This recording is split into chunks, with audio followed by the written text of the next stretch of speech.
오늘 함께 읽을 말씀은요, 누가복음 10장 29절에서 37절까지의 말씀입니다. 10장 29절에서 37절까지 이 말씀을요, 저 한 절, 여러분 한 절, 그리고 37절은 함께 읽도록 하겠습니다. 그런데 그 율법 교사는 자기를 옳게 보이고 싶어서 예수께 말하였다. 그러면 내 이웃이 누구입니까?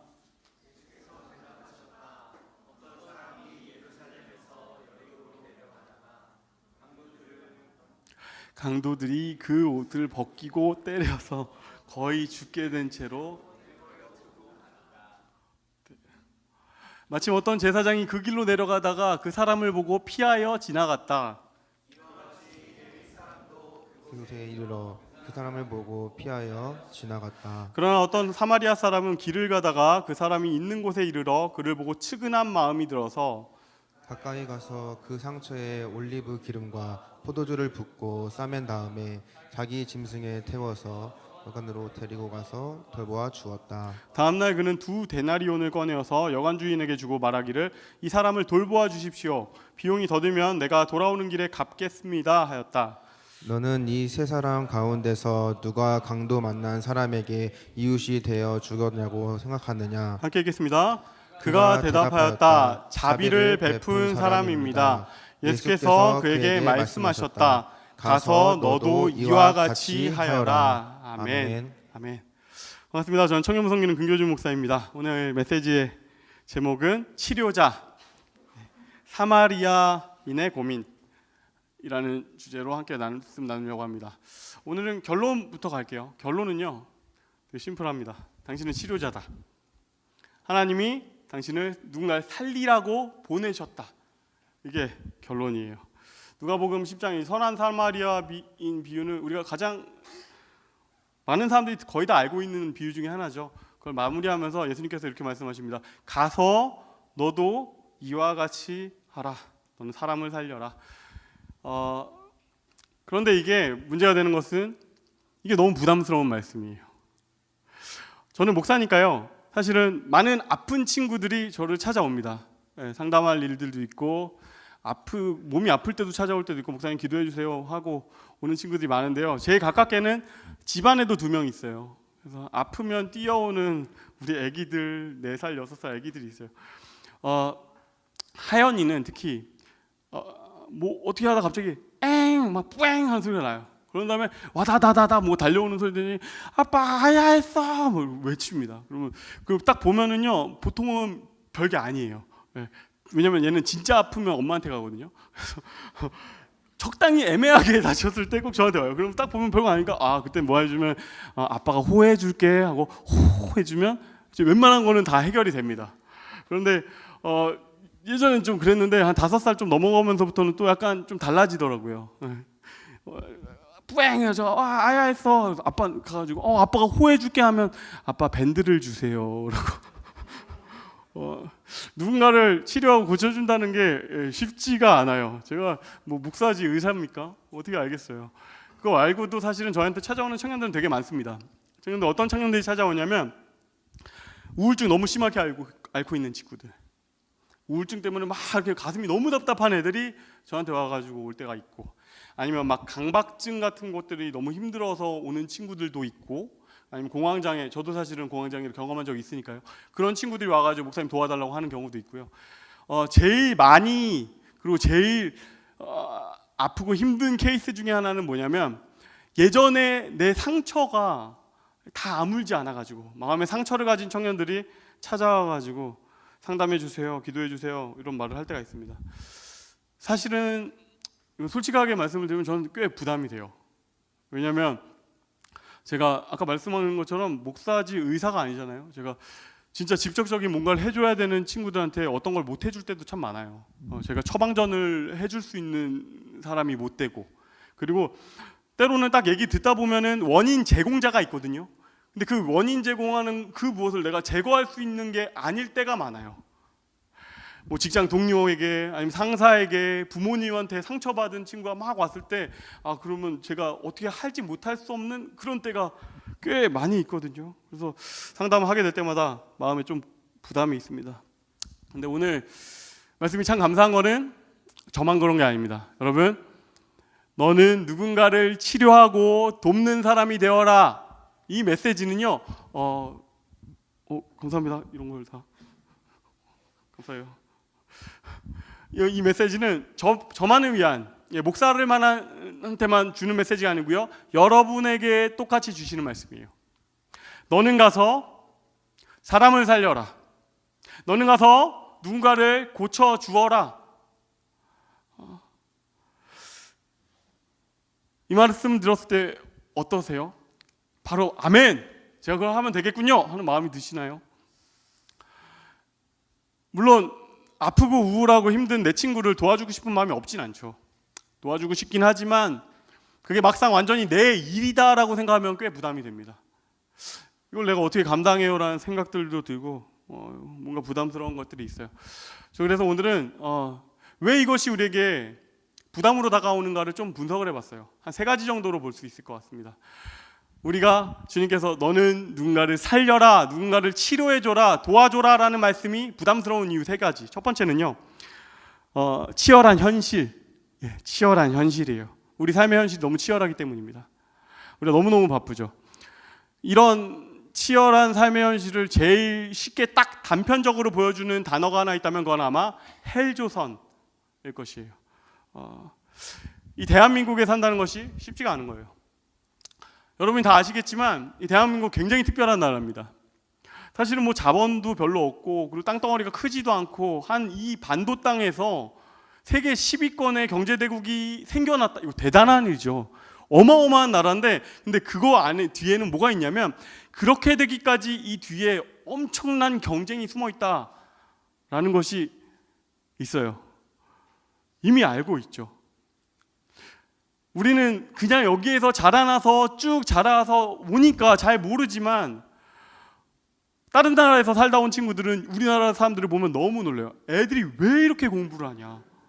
저는 최근에 우리 아내가 문득 그런 얘기를 했어요.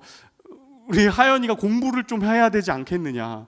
그래서 6살 우리 하연이가 공부를 한다고 영어를 좀 배워야 될 것 같다. 그래서 그럴 수 없다라고 얘기했어요. 쟤는 나를 닮았다. 그거 아마 안 될 것이다라고 선언을 했어요. 근데 진짜 뭐 그런 말들이 있더라고요. 7세 고시, 6세 고시, 막 영어 학원, 영어 유치원 들어가는 때부터 애들이 막 시험 공부를 시작하고요. 그리고 우리가 10대 동안에 하는 거는 뭡니까? 대학 가려고 엄청나게 공부하죠. 대학이라는 목표를 향해서 쫙 진짜 막 밤 늦게까지 학원 다니고 공부하고 그리고 결국에 그 대학이라는 데 딱 들어가면 그 다음에 되는 목표가 뭐가 있습니까? 취업해야죠. 취업을 위해서 우리가 그 다음에 해야 되는 건 뭐 포트폴리오도 만들어야 될 것이고 아니면 동아리에 갈 때도 있고 봉사활동을 할 때도 있고 뭐 여러 가지로 취업을 위한 노력들을 막 합니다. 그리고 이 취업을 진짜로 성공을 했다 하면 그 다음에 또 뭘 하는 줄 아세요? 이직을 위한 준비를 합니다. 이 꿈을 딱 이루고 나면요 이제는 여기가 아니라 그 다음에 또 다음으로 넘어가기 위한 준비들을 막 하기 시작해야 돼요. 그리고 그 이후에 또 그 사이사이에 계속 해야 되는 것들은 뭐가 있냐면 자기 개발해야겠죠. 그리고 또 결혼 준비라는 것도 우리도 그런 걸 하지 않습니까? 연애라는 것들도 할 것이고 그래서 이 땅에 산다는 것이 사실은 너무 빡센 것이죠. 어떤 면에서는 헬 조선, 지옥이라는 말과 이 조선이란 말을 붙여놓은 데는 지옥이 뭔가에 대해서 가장 명백하게 말해주는 어떤 진실이 숨어 있어요. 그건 뭐냐면 나 하나 살기도 바쁜 곳. 그래서 각자 알아서 살아남아야 하는 곳. 사실 그게 지옥 아닙니까? 우리가 거기를 살아요. 자살률 너무 높은 나라예요. 그런데 그럼에도 불구하고 주님께서 우리에게 말씀하십니다. 네가 그곳에 살면서 누군가를 살려라. 그 지옥에서 다 죽어가는 누군가 네가 좀 도와줘라. 구해줘라 라고 말씀하세요. 버겁죠. 주님 저 할 일 너무 많아요. 너무 바빠요. 그래서 우리가 이게 부담스러운 첫 번째 이유는 이곳이 그런 땅이기 때문입니다. 치열한 경쟁이 있는 곳. 너무 바쁜 땅. 그곳이 첫 번째 이유고요. 두 번째, 우리가 치료자로 살기 어려운 두 번째 이유는 완벽주의입니다. 완벽주의. 완벽하게 제대로 도와줄 수 없을 것 같으면 차라리 돕지 않겠어. 이런 마음들이 있어요. 우리가 누군가를 도와주고 누군가를 이렇게 케어하고 하는 것들이 기술이 발전하고 그리고 사회가 발전하고 문화가 발전하면 우리가 도와주기가 훨씬 더 쉬워질 것 같은데 의외로 오히려 반대예요. 많은 정보가 생기고 많은 것들을 알게 되면 알게 될수록 오히려 쉽게 누군가를 도와주는 게 어려워져요. 내가 그 사람을 도와주려다가 오해를 사면 어떡하지? 이 사람 도와주려는 게 어떻게 역효과가 나면 어떡하지? 이렇게 저렇게 뭔가 내가 완벽하게 해내지 못하면 오히려 이게 잘못되는 거 아니야? 이런 마음들이 있죠. 그러니까 결론은 완벽하게 하지 못할 것 같으면 하지 않을래. 이 마음들이 사실은 우리 가운데 있습니다. 결론은 그래서 나보다 좀 더 전문적인 사람이 있을 텐데, 나보다 좀 더 적합한 사람이 있을 텐데 누군가 해주겠지. 좋은 마음으로 시작하는 것 같지만 결과는 방치예요. 결과는 방치. 이게 두 번째, 우리가 치료사자로 살기 어려운 두 번째 이유, 완벽주의입니다. 그리고 마지막 이유, 세 번째 되게 심플하죠. 내가 지금 아픈 거예요. 내가 누군가를 도와줘야 되는 거 알겠어요. 너무 알겠는데 내가 지금 죽게 생겼어요. 제가 되게 이것도 옛날 거가 될까? 밈 중에 하나가 독수리 오형제가 막 이렇게 나오는 게 있어요. 그래서 막 갑자기 이렇게 갇혀 있는 두 친구가 갑자기 첫째 형이 딱 들어오니까 역시 형이야. 형이 도우러 왔구나. 그러니까 그럼 형이 말해요. 나도 갇혔어. 이거 진짜 옛날 거군요. 여러분 많이 모르시는군요. 어쨌든 그런 정도의 내가 갇혔는데 나도 똑같이 힘든데 내가 어떻게 감당해야 하는데 어떻게 누굴 돕습니까? 이 마음들이 우리 가운데 있습니다. 내가 좀 상황이 좋아지면 내가 좋은 여건이 되면 그때 제가 도와볼게요. 제가 이렇게 한 해 마무리하면서 청년들 만나면서 가끔씩 청년들 보면 그런 게 보일 때가 있거든요. 이 친구는 어쩌면 봉사의 자리, 헌신의 자리에 가면 조금 더 믿음이 성장하겠다 싶은 친구들이 있어요. 그런 친구한테 누구누구야 혹시 이런 걸로 한번 섬겨보지 않을래? 아니면 누구누구야 그 친구 되게 아프고 힘든 것 같은데 너가 친하잖아. 나랑 같이 가서 그 친구 한번 도와보지 않을래? 뭐 이런 요청들을 했을 때 목사님 제가 지금 너무 힘들어요. 제가 그럴 여건이 아니에요 라고 말하는 친구들이 사실은 많아요. 제가 너무 우울하고 지금 화가 나요. 누굴 돌아볼 여유가 없어요. 제가 지금 아파요. 이런 얘기를 들으면은 마음은 어렵지만 그래 오케이 알겠어. 우리 좀 더 기도해 보자 하고 얘기하게 돼요. 이 세 가지죠. 첫 번째, 치열한 현실을 우리가 살고 있다. 두 번째, 완벽하게 하지 않을 것 같으면 안 하는 게 나을 것 같다. 그 세 번째, 그리고 나도 아프다. 내가 너무 아프다. 이 세 가지죠. 근데 그럼에도 불구하고 주님께서 부르시는 부르심은 되게 분명합니다. 너는 가서 그 사람을 도와줘라. 네가 가서 그 사람을 살려라. 너만 보게 된 너가 발견한 그 아픈 사람 한 명이 있다. 네가 가서 그 친구에게 한마디 말을 건네주고 그를 도와주고 살려주어라. 오늘 본문 선한 사마리아인 이야기를요 진짜 간단하게 얘기하면 그냥 이거예요. 어떤 사람이 길 가다가 강도를 만나가지고 그냥 진짜 너무 많이 맞아가지고 죽은 것처럼 됐어요. 그래서 강도가 그냥 그 사람을 옷을 벗겨서 던져놓고 갔어요. 그런데 이 사람이 죽어가는 와중에 결국엔 사마리아인이 이 사람을 도와줬다. 이게 다예요. 되게 심플한. 그런데 그 와중에 제사장도 그리고 또 레위인도 그냥 지나가는데 사마리아 사람이 그냥 그를 도와줬다. 그리고 너도 가서 그렇게 해라. 이게 사실 이 이야기의 전부입니다.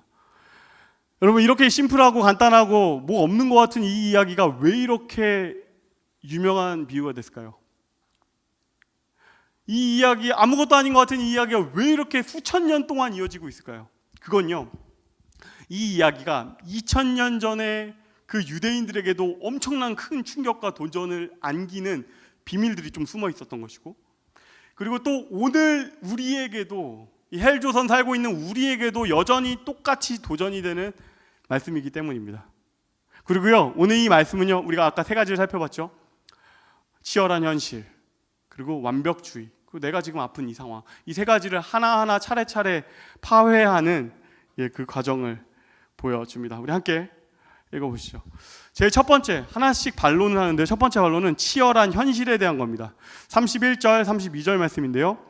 마침 어떤 제사장이 그 길로 내려가다가 그 사람을 보고 피하여 지나갔다. 이와 같이 레위 사람도 그곳에 이르러 그 사람을 보고 피하여 지나갔다. 제사장이 그를 지나치고 레위인이 그를 지나칩니다. 그러니까 뭐 우리로 말하면 뭘까요? 목사님이 지나치고 그다음 장로님이 지나친 거예요. 이 거기에서 이 사람들, 이 제사장들 그리고 레위 사람들을 일부러 예수님께서 등장시키고 있고 굉장히 의도적으로 하고 계신데 그 사람들의 특징이 있기 때문이에요. 일단 이 레위인, 제사장 어떤 사람일까요?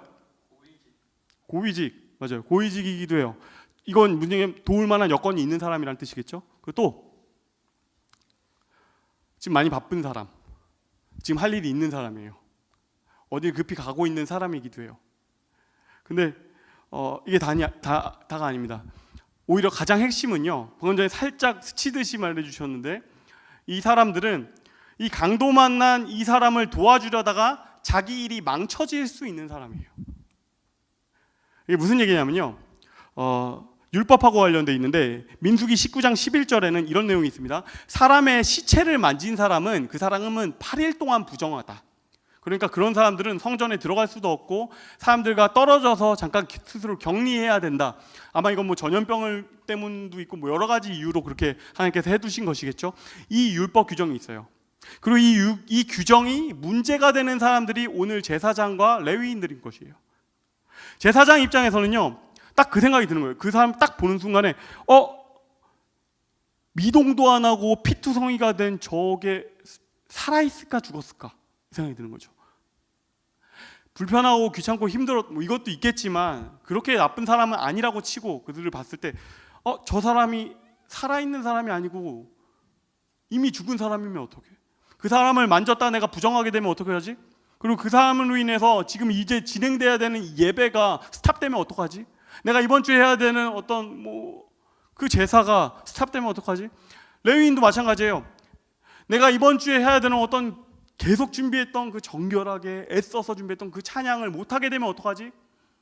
내가 계속 애써서 하는 그 모든 일이 스탑되면 어떡하지? 다음 순번까지 멀었는데 이번에 한번 건너뛰면 언제가 될지 모르는데 내 커리어가 문제가 되는 거 아니야? 라는 것이 있는 겁니다. 그래서 이 규정을 아시는 예수님이 의도적으로 제사장하고 레위인을 등장시키고 있는 겁니다. 뭐냐면 그 사람 도와주려다 내 커리어가 망가질 수 있는 사람들, 문제 생길 수 있는 사람들. 사실은 우리도 그렇습니다. 너무 치열하게 살고 있다 보니까 누군가한테 시간을 내고 뭔가 에너지를 쓰고 돈을 써야 된다는 것은요, 어떤 면에서는 내가 내일 못한다는 뜻에 가까워요. 내가 그 사람 도와주고 괜히 오지랖퍼란 말 있잖아요. 제 동생은 진짜 세상 최고 오지랖퍼인데 막 길 가다 막 강아지한테 밥 주고 그 다음에 또 강아지한테 물 주고 또 돌아가지고 강아지한테 밥 주고 계속해요. 근데 뭐 그거에 대해서 예전에는 보면서 왜 이렇게 오지랖이냐라고 했는데 요즘 느끼는 것은 그런 사람이 거의 없어요. 너무 바빠요. 내 일하기도 바쁘고 저 사람한테 내 마음의 공간이 북적북적하기 때문에 그 사람한테 내 마음의 한 칸을 내줄 여유가 없는 사람들이 우리들이다. 그 사람 따라서 내가 도와준다고 하다가 나의 커리어, 내가 해야 될 일 못하는 바보같이 되면 어떡해? 라는 그것이 우리 생각들 아닙니까? 그러니까 그 마음 드는 거죠. 주님, 조금 덜 바쁜 사람이면 안 돼요? 그냥 목사님 하게 해주시면 안 됩니까? 이 마음이 생기는 거죠. 근데 그럼에도 오늘 본문의 메시지는 되게 분명합니다. 그들이 해야 했다. 네가 도와야 했다. 제사장이, 레위인이, 당신이 그를 도와야 했다라고 말하고 있는 것이죠. 그 이유가 뭘까요? 그건 바로 그게 본질이기 때문입니다. 좀 얘기가 어렵죠?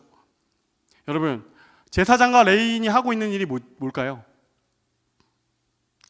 예배를 드리고 예배를 섬기는 걸 뭐 돕고 교회 성전에 뭐 여러 가지 지키고. 근데 결론적으로 이건 되게 심플하게 더 들어가서 본다면 결국엔요, 사람을 살리는 일이에요.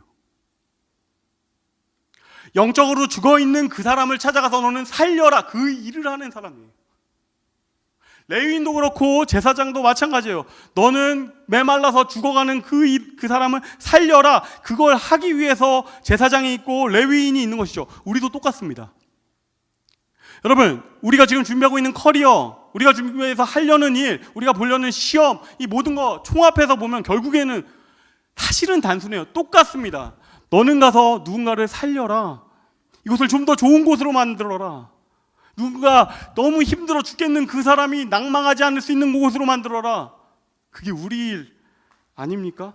사람을 돕고 사람 살리고 각자의 달란트 가지고 그 일을 하는 사람들, 그것이 우리의 본질이라는 것이죠.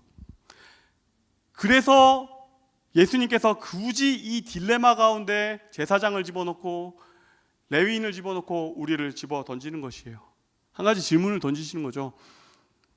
너는 대체 왜 그 일을 하려고 하고 있어? 돈 벌려고 하는 거야? 집 살려고 하는 거야? 좋은 결혼하려고 하는 거야? 너는 대체 왜 그 일을 하게 된 거야? 여기에 대해 성경의 이야기는 너무나 명백합니다. 방금 전에 말씀드렸던 그것. 제가 얼마 전에 기도원 시리즈에서 말씀드렸죠. 우리의 일은요, 명사가 아니다. 우리의 일은 동사다. 그리고 그 모든 동사들은요, 더 축약해서 가보면 되게 심플해요. 아까 말했던 그거, 사람을 살리는 사람들, 이 땅을, 이 공간을 훨씬 더 나은 곳으로 만드는 사람들, 그것이 우리예요. 그 일을 하라고 보내진 사람들이 우리다라는 것이죠.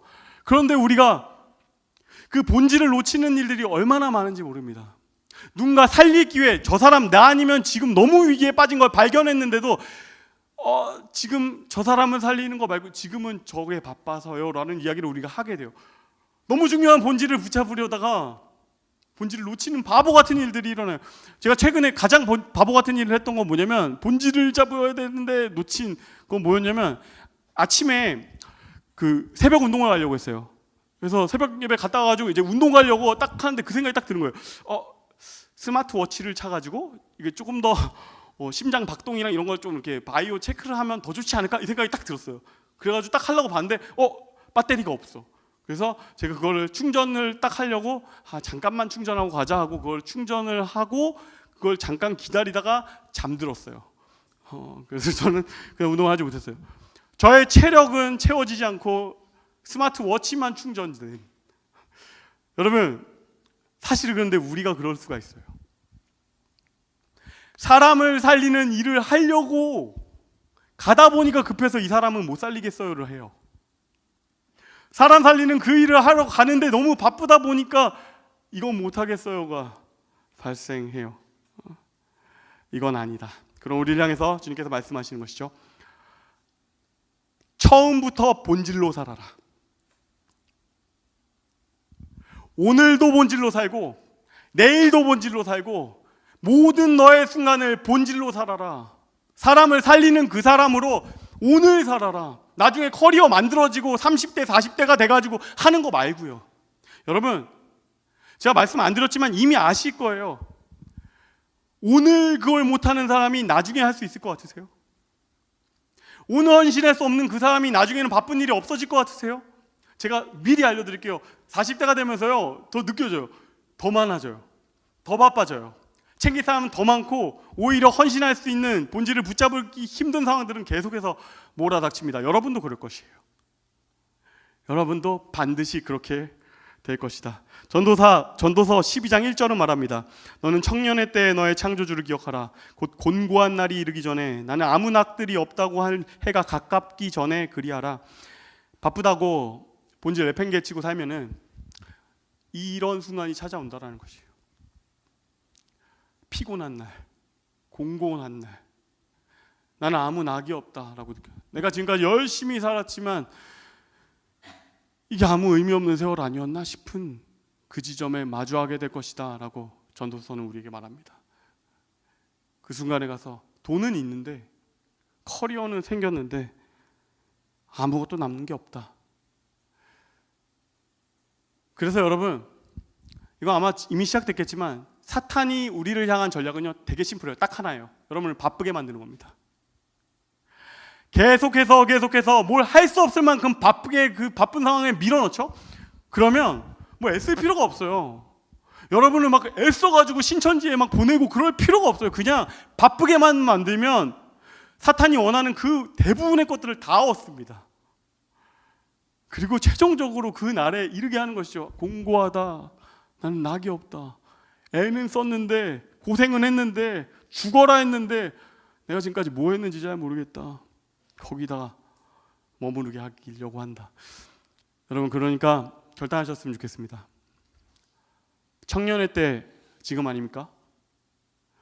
지금 그렇게 살아가기를 결단하셨으면 좋겠어요. 나는 지금부터 본질로 살겠다.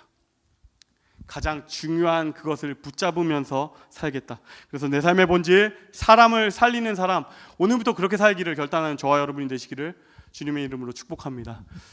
1번이 너무 길었죠? 2번은 조금 짧아요. 두 번째 이유는 완벽주의였죠. 여기에 대해서 성경이 대답합니다. 되게 심플해요. 완벽하지 않아도 된다. 네가 할 수 있는 만큼을 하면 된다. 함께 하면 된다.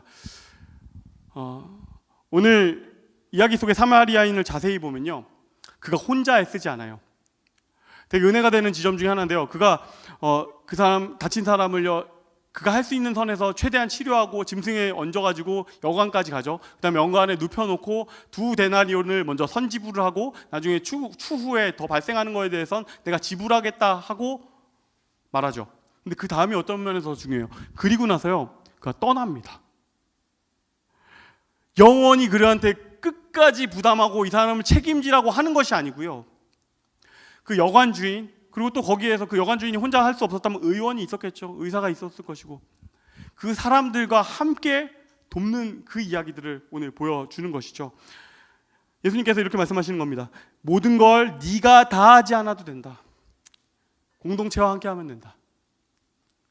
여러분, 진짜 아픈 친구들, 나만 딱 아는 걔 너무 힘들겠는데 아픈데 괜찮을까 걱정되는 그 친구를 만났다면요, 그 친구한테 한 번 연락을 해주는 것은 나만 할 수 있어요. 그건 내가 해야 돼요. 그런데 그 다음에 그 친구가 나을 때까지 모든 시간을 내가 책임지진 않아도 돼요. 아픈 친구가 있다면 의사에게 데려가면 되고요, 상담할 친구가 있다면 저한테도 데려오세요. 상담자한테 데려가도 좋고요. 어쨌든 공동체와 내가 할 수 있는 선까지는 하고 그 다음에는 넘겨주는 것입니다. 거기까지가 우리의 역할이에요. 그 이상의 완벽하게 네가 처음부터 A부터 Z까지 다 해내면 된다, 그렇게 얘기하지 않아요. 내가 그런 거 하는 것이 막 부담스럽다 한다면요, 발을 조금 낮춰도 돼요. 내 수준까지만 하면 됩니다. 어떤 사람이 너무 미워서 죽겠는 마음이 있는데 한편으로 그 사람에 대한 신경 쓰임을 계속 준다면요, 아주 작은 실천부터 하는 거예요. 이번에 김학철 교수님께서 하셨던 얘기 중에 되게 은혜가 됐어요. 공동체에 내가 너무 미운 사람이 있다면 우리가 할 수 있는 첫 번째 일은 뭔지 아세요?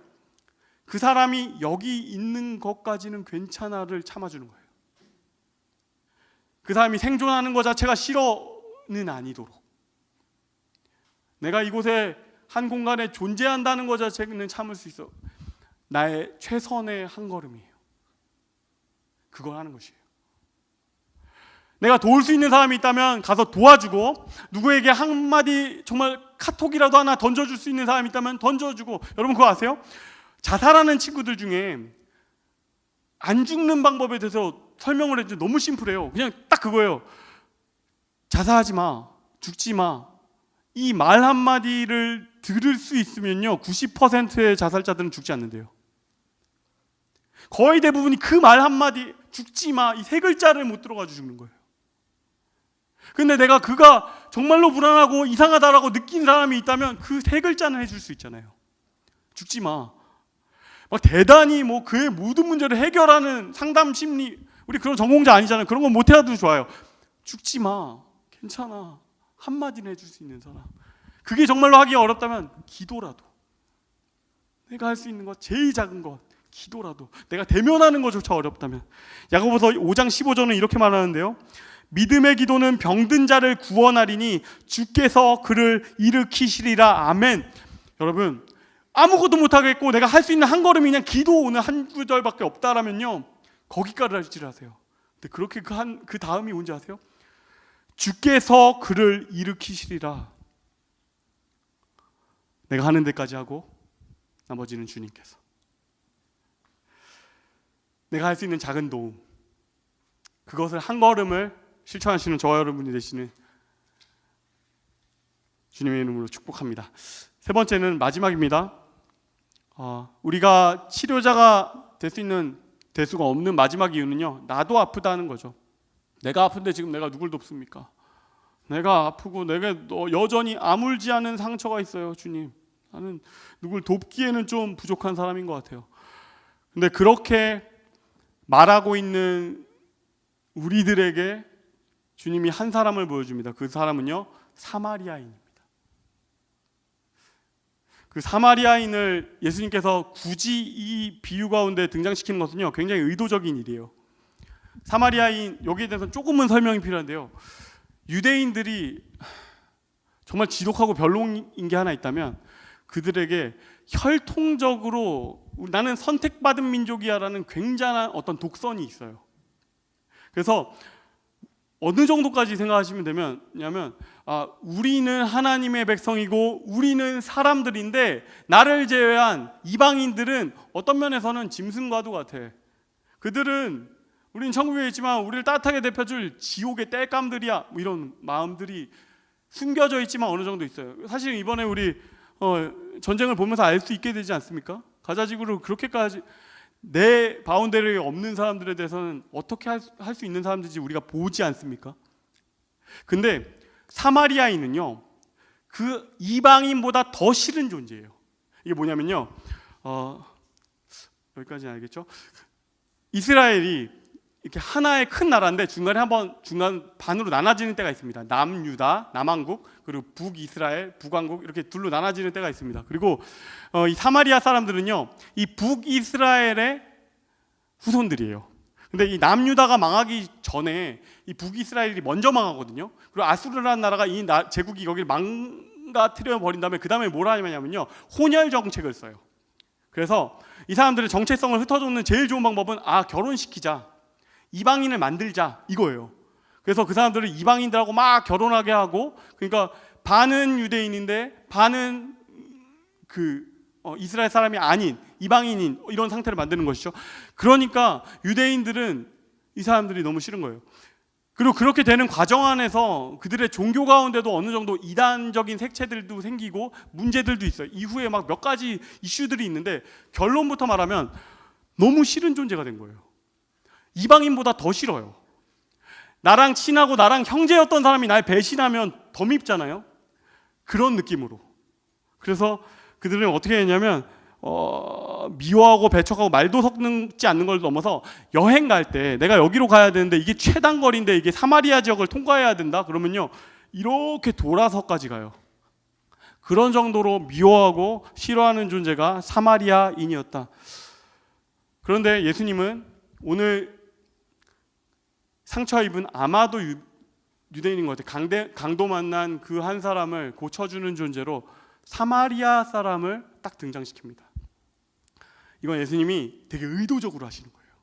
사마리아 사람이 유대인을 고쳐주는 장면을 딱 보여줘요.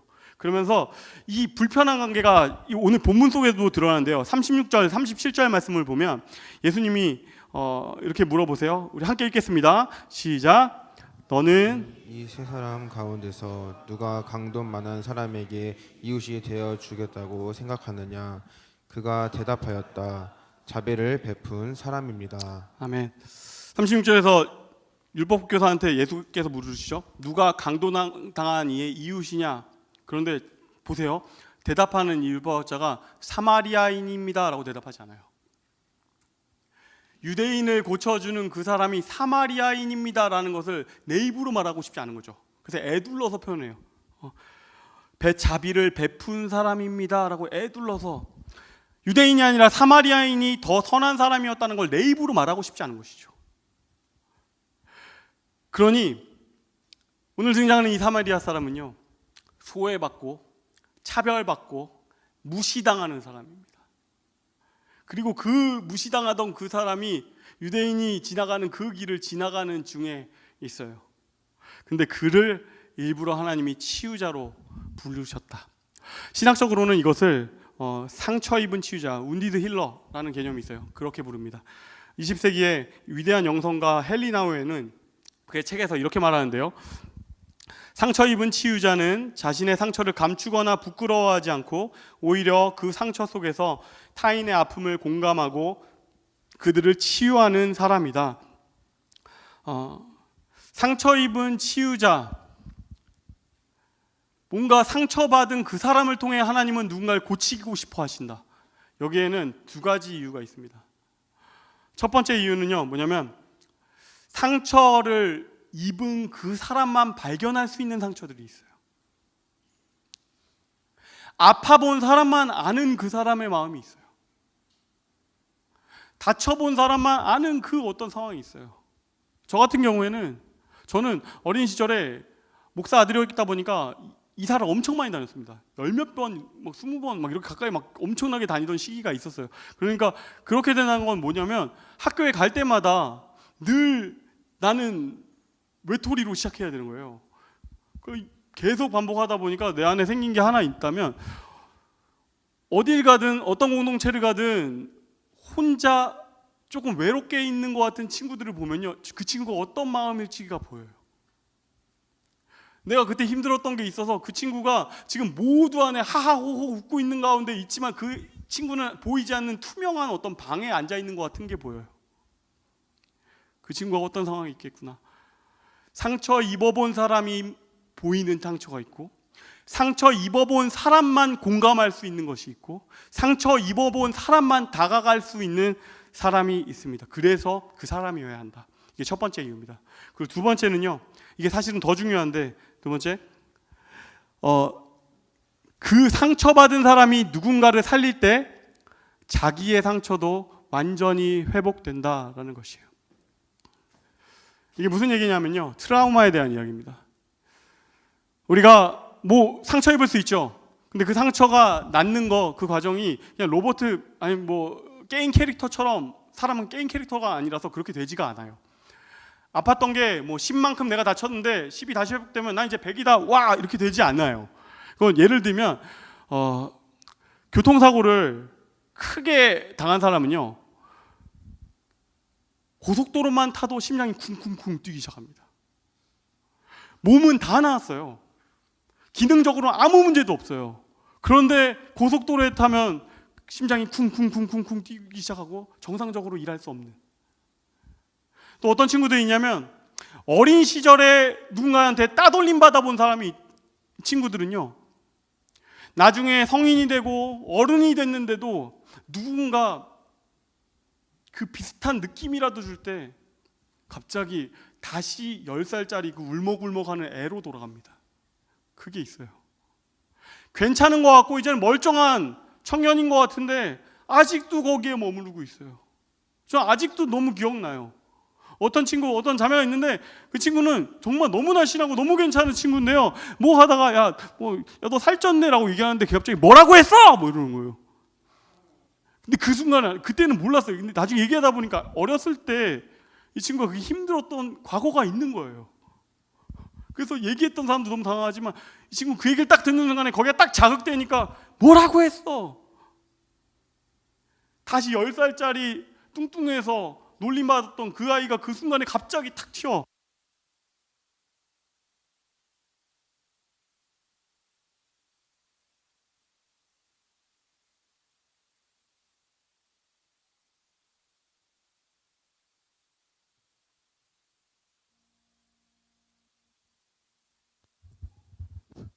하나, 둘. 그런 사람을 통해서 일하십니다. 그 트라우마를 가지고 여전히 아픈 그 사람을 통해서 일하세요. 왜냐하면 그 과정을 통해서만 그의 트라우마가 제대로 진짜 회복될 수 있기 때문이에요. 유대인한테 차별당하고 버림받은 사마리아인을 버림받고 죽어가는 유대인하고 일부러 마주하게 합니다.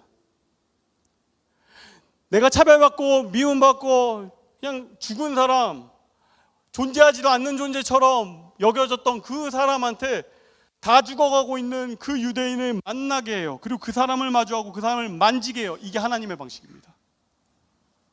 그리고 그 사람을 찾아가가지고 그 사람에게 내가 하나님의 손이 되어서 그를 만져주는 그 과정은요, 그냥 단순히 내가 그를 고쳐주는 과정이 아니고요, 상처 입은 그 사람, 도저히 답이 없는 그 사람을 만져주시는 그 하나님의 손이 동시에 나를 만지는 것을 느끼게 되는 순간이에요.